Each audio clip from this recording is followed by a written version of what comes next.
इतने बड़े हलकट है वो जो तू डिलुलू में घूम रहा है वो थोड़ा थोड़ा तो दिमाग लगा। अमाल को पूछो एक बार, उसको सब कुछ पता रहता है, उसको हर एक चीज़ पता है। उसको ये भी पता होगा बिग बॉस कौन जीतने वाला है। और जो भी है कर्मा नाम की चीज़ तो पता है ना, जो भी फैला रहा है आपको भी आएगा। एक 50 लाख जीतने के अमाउंट को 2 करोड़ दे के बाहर आओगे। वहाँ पे जाके गौहर को बुलाना था तो मुझे भेजना क्यों था। Avesh, thank you so much, आपने मेरे लिए टाइम निकाला। सो अपने एविक्शन को लेकर क्या कहोगे, पहले तो ये बताओ। मैं बहुत ज़्यादा शॉक्ड हूँ और लॉस्ट भी हूँ कि कैसे हो गया, क्योंकि मुझे नहीं लगता था मैं इस बार आउट होना भी चाहिए था, क्योंकि मैं हर चीज़ कर रहा था बिग बॉस के घर में। आई थिंक मैंने अपना पूरा 100% दिया है और ऐसे काफ़ी लोग हैं जो नहीं दे रहे हैं। तो एटलीस्ट इतना तो मुझे पता है कि मैं बहुत आगे तक जा सकता था, पर कोई नहीं, लाइफ में जो होगा वो मंजूर है।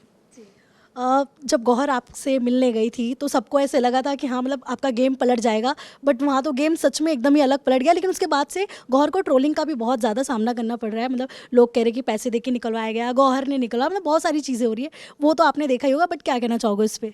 इस पे ये कहना है कि अगर ट्रोलिंग ही करनी थी, मतलब हमको अगर वहाँ पे जाके गौहर को बुलाना था तो मुझे भेजना क्यों था। तो वो तो बिना आए भी मुझे भेज दिए होते। अगर हम फैमिली सेटिंग करनी थी तो गौहर को भेजने की ज़रूरत ही नहीं थी।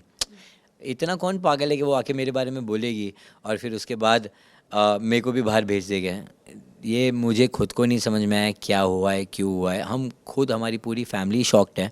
और रही बात पैसे देने की, तो लोग इतने पागल तो नहीं होते ना कि आप अंदर जाओगे और ये दो मतलब 50 लाख जीतने के अमाउंट को 2 करोड़ दे के बाहर आओगे। क्या ये घाटे का सौदा कौन करता है। और इतना भी पता है कि हर सीज़न में आपकी लाइफ के बारे में पूरा चिट्टा खुलता है। तो मैं रेडी था उस चीज़ के लिए।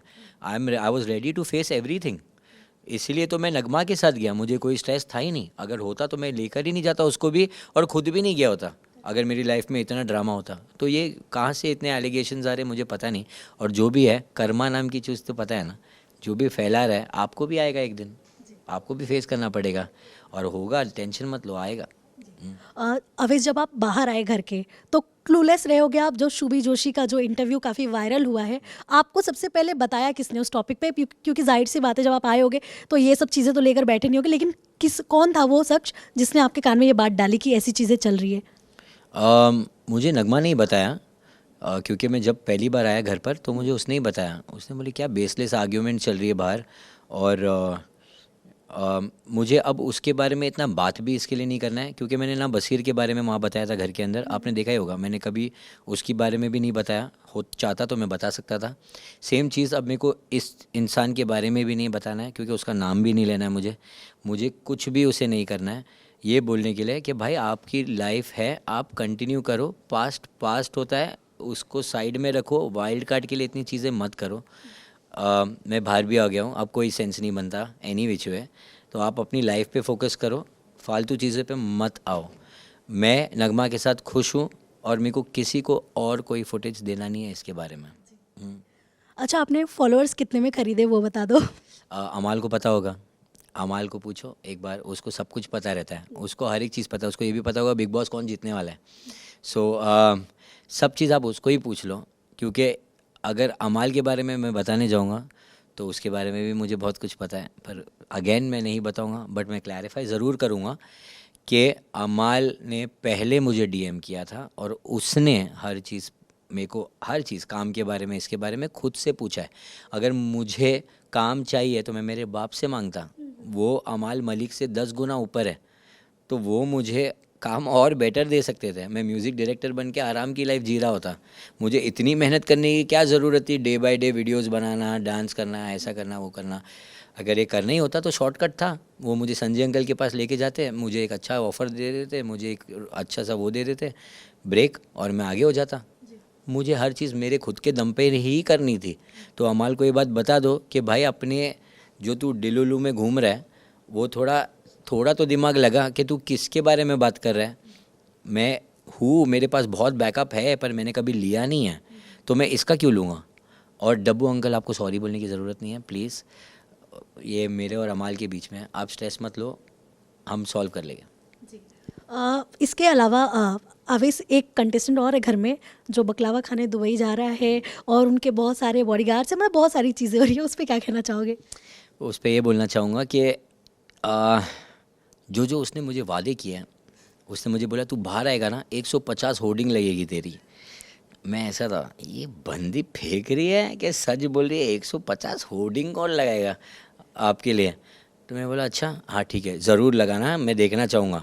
मेरे को 149 भी नहीं चाहिए, 150 चाहिए, ये बात मैंने उसको वहाँ बोला था। तो समवेयर मेरे को थोड़ा बहुत दाल में काला लगा था। पर सलमान सर ने जो हमारे साथ खेल गए ना, उन्होंने ऐसा बोला कि जो भी ये बोल रही है वो सब सच है, ऐसा सब बोला। तो तब मेरे को ऐसा भी लगा, हाँ यार, यार इतनी बड़ी इंसान यहाँ क्या कर रही है, उसको तो खुद का बिग बॉस बनाना चाहिए। अब जाके जब पता चला है तो मैं ऐसा था, मैं तो खेला गया हो ऐसा वाला फील हो रहा था मुझे। But good game Tanya. But ये गेम के बाद जो आप लोगों को अभी उसकी उनकी इज्जत उतार रहे हो वो गलत है, वो मत करो। बसीर का गेम मतलब कैसा लग रहा है, क्योंकि बहुत सारी चीज़ें अंदर हो रही है और बाहर भी लोग कंफ्यूज है बसीर को लेकर, आप क्या बताना चाहोगे? कंफ्यूज क्यों है, कितना सिंपल है, उसका कोई मुद्दा होता ही नहीं है। वो मुद्दा स्नैचर है, उसका मैंने नाम रखा है, मुद्दा छीनने वाला इंसान। जो किसी के भी मुद्दे में खुद जंप मार के वो मुद्दा छीन लेता है, अपना बना लेता है। तो उसका खुद का मुद्दा लाइफ में रहा ही नहीं है, वो मुद्दा छीनने वाला इंसान है। और मेरे को उसका गेम बिल्कुल नहीं पसंद है। वो एक ही चीज़ करता है और उसको खाली ना लड़ाई करनी रहती है ताकि वो दिखे एक चीज़, और वो भूल जाता है कि कल की लड़ाई में क्या बोला था और आज की लड़ाई में क्या बोल रहा है। क्योंकि उसने कुनिका मैम को बोला है कि वो कितने बड़े हलकट है, वो प्लेट में से खाना निकाला है। इतनी बड़ी, इतने सीनियर आर्टिस्ट को ऐसी बात कर रहा है कि आपने खाना छीन लिया। तो तूने भी तो वही किया था बजाज के साथ में, उसके प्लेट में से अंडा निकाल के खुद ले लिया था। तो कितना डबल फेस आदमी है।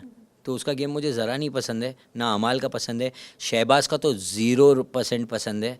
He is such a sad person, मतलब वो वहाँ पे है ही क्यों मुझे पता नहीं। But anyway very very bad contestant, ज़रा नहीं पसंद मुझे। जीशान भाई भी वेरी बैड।